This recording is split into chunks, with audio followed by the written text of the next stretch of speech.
Nous sommes le 25 mars 2019, une journée qui rassemble des femmes venues des 41 paroisses de l'archidiocèse de Bukavu. Et c'est en l'occasion d'un jumelage entre les femmes des paroisses rurales et urbaines en Provence. C'est le Centre Lamé qui a organisé cette activité sous l'égide de l'Église catholique. Tout commence naturellement par une messe dite par l'archevêque Monseigneur François-Xavier Maroy. La paroisse Sainte Trinité à Boulot 3, en communiqué de tout, est bel et bien remplie, principalement des femmes venues de coins divers en province. À cette occasion, des centaines de femmes ont, au moment des offrandes, donné à Dieu les produits variés de leurs champs. Signe donc qu'elles veulent être davantage productives. Séance tenante, la directrice du Centre Lamé exhorte l'archevêque de Bukavu à jeter au sortir de la messe un coup d'œil sur les expositions des femmes en jumelage au terrain de Bolo 3. Visiblement, le terrain est pris d'assaut à la fois par les femmes productrices et consommateurs de confessions religieuses confondues. Monseigneur François-Xavier Maroy visite quelques stands pour se rendre compte de ce dont les femmes sont capables. Il leur demande, pendant ce temps, d'accroître leur production afin de nourrir la province et bien au-delà encore. Qu'elles produisent ce qu'on doit manger en ville. Parce qu'au village qu'il y a les champs, en ville il n'y a pas de champs. En ville il y a les consommateurs.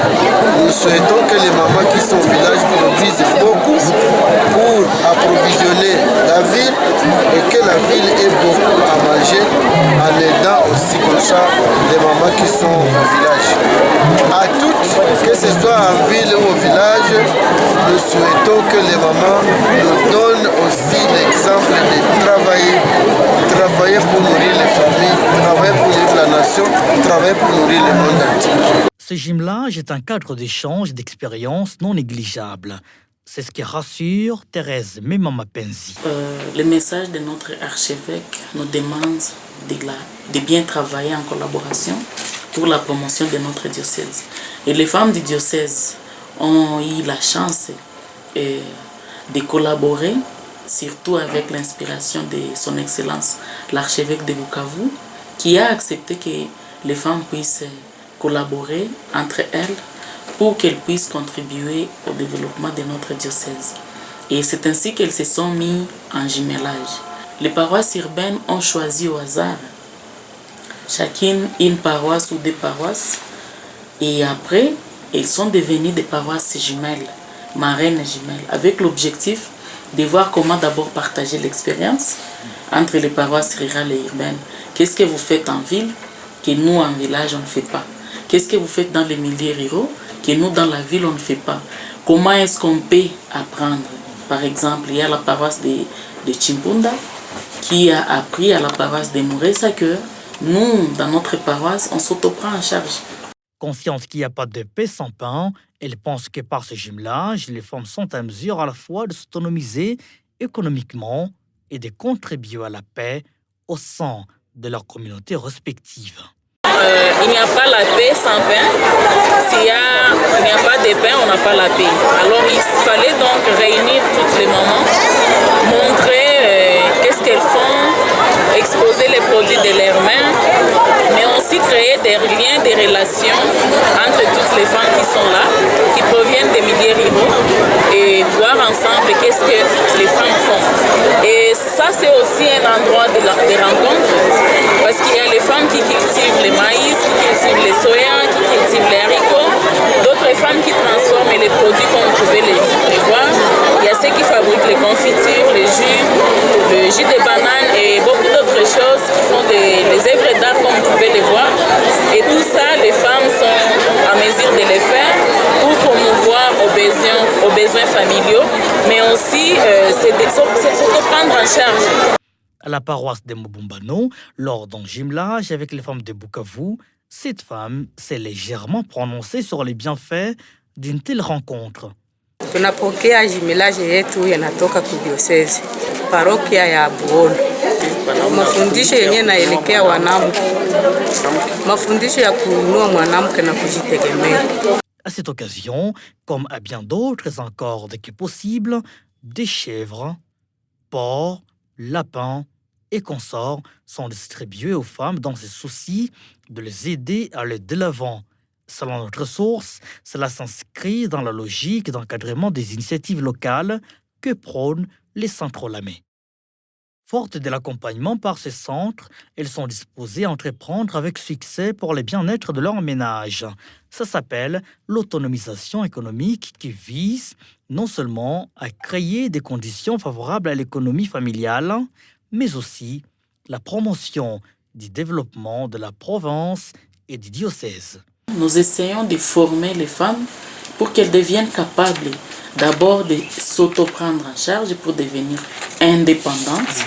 Parce que quand on est indépendante, on a la parole, on peut participer, on peut prévenir la pauvreté, on peut lutter, on peut même lutter contre toute forme de violence qu'on fait à l'égard des femmes.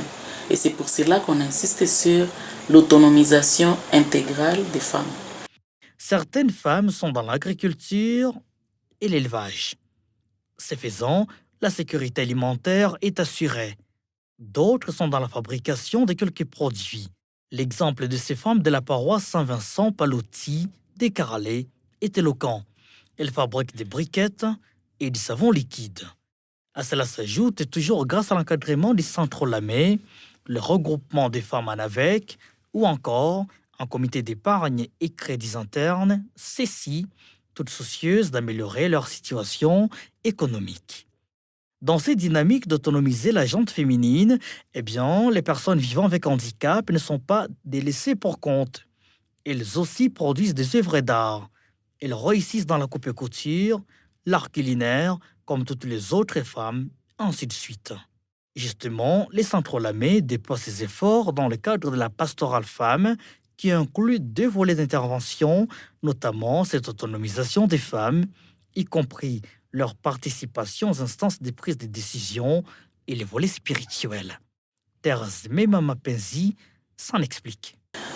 Et dans chaque paroisse de l'archidiocèse de Bukavu, nous avons ce qu'on appelle les réunions des femmes, les formations des femmes, les enseignements des femmes, et où les femmes se réunissent une fois par semaine selon leur programme en paroisse, et les jeunes filles aussi. Et quand ils se réunissent, ils parlent d'abord par rapport à leur relation avec Dieu. Et donc dans ce sens-là, quand on organise des enseignements, on se rencontre, on en parle pour renforcer notre cohésion, notre communion. Et là, on se base spécialement des paroles bibliques en regardant qu'est-ce qui s'est passé dans la Bible, les femmes de la Bible, comment elles ont pu travailler pour contribuer à la promotion de leur famille et de leur pays et même de leur communauté. Dans ce contexte, ces femmes des paroisses du diocèse s'adonnent l'apostolat, une façon de partager avec des nécessités aux prisons et hôpitaux de la place. Ce qui va dans la droite ligne du thème choisi pour l'année 2019-2020 par l'archidiocèse de Bukavu, à savoir Eucharistie et famille. Il est à noter que ces femmes sont réunies en conseil diocésain. L'archevêque ne s'empêche pas de rencontrer le comité de surveillance citoyenne en vue de leur remonter le moral par des conseils qui vivifient.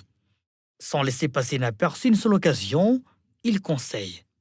C'est heureux que le 25 tombe dans le mois de mars, qui est devenu mois de la femme, et nous fêtons l'Annonciation. C'est donc pour nous une heureuse coïncidence que les femmes, nos mamans, fêtent avec la Vierge Marie quand elle a appris de l'ange qu'elle sera aussi la mère de Jésus, la mère de notre Sauveur, et que les mamans prennent l'exemple chez elles et que les mamans imitent toujours la Vierge Marie dans son humilité, sa discrétion, mais surtout son efficacité. Rappelons que le Centre Olamé œuvre depuis 1959 pour la promotion intégrale des femmes, jeunes filles et leur ménage. Il s'agit d'une éducation multidimensionnelle qu'elles ont à transmettre à leur tour aux enfants, pour dire mieux, aux générations présentes et à venir. Ugende warola we, ugende warola we, ugende warola.